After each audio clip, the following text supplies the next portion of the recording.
আসসালামু আলাইকুম। আজকে আমরা তৈরি করব বাংলাদেশি ধোসা। এখানে আমি চাল নিয়েছি 1 পট আর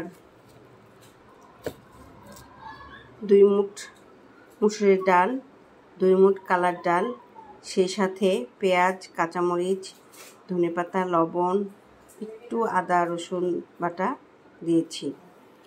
এখন আমরা ব্লেন্ড করে নিব। চলুন।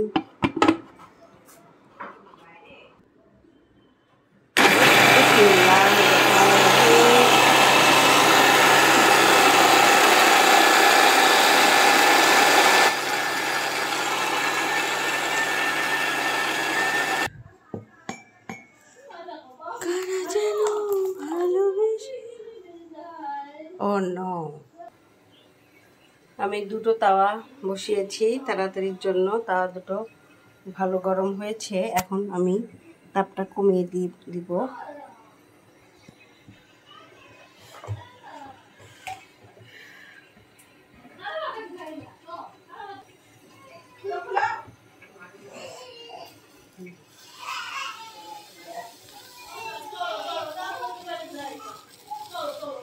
চামচ দিয়ে সুন্দর করে আস্তে আস্তে ঘুরিয়ে দিচ্ছি।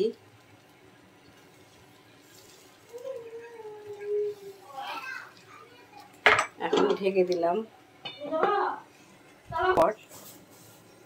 2-3 মিনিট পরে ঢাকনাটা তুললাম। মাশাআল্লাহ, মনে হচ্ছে হয়ে যাচ্ছে। ঘন্টা দিয়ে এখন হয়ে গেলে আস্তে করে উঠে যাবে, মনে করবেন না। যদি লেগে না উঠে তাহলে বুঝবেন হয় নাই। তো আমার হয়ে গেল। আপনারা চাইলে তাওয়াটা এটার ধোসার ইয়েটা আরও বড় করতে পারেন, বড় তাওয়া দিয়ে। আমাদের যেহেতু ছোটো তাওয়া, আমরা ছোটো তাওয়া দিয়ে ধোসাটা এই সাইজের করলাম।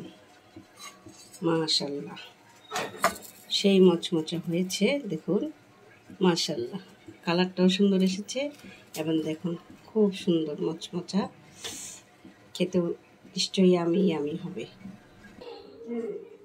আলহামদুলিল্লাহ, আমার ধোসা হয়ে গেল। আমরা এখন খাবো।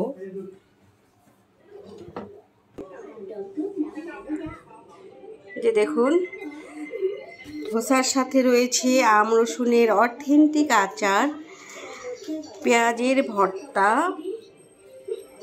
পেঁয়াজ শুকনো মরিচের ভর্তা, আচার আর ধোসা। আর কি লাগে? আল্লাহ হাফিজ। আপনারাও তৈরি করে ফেলুন মজাদার ধোসা।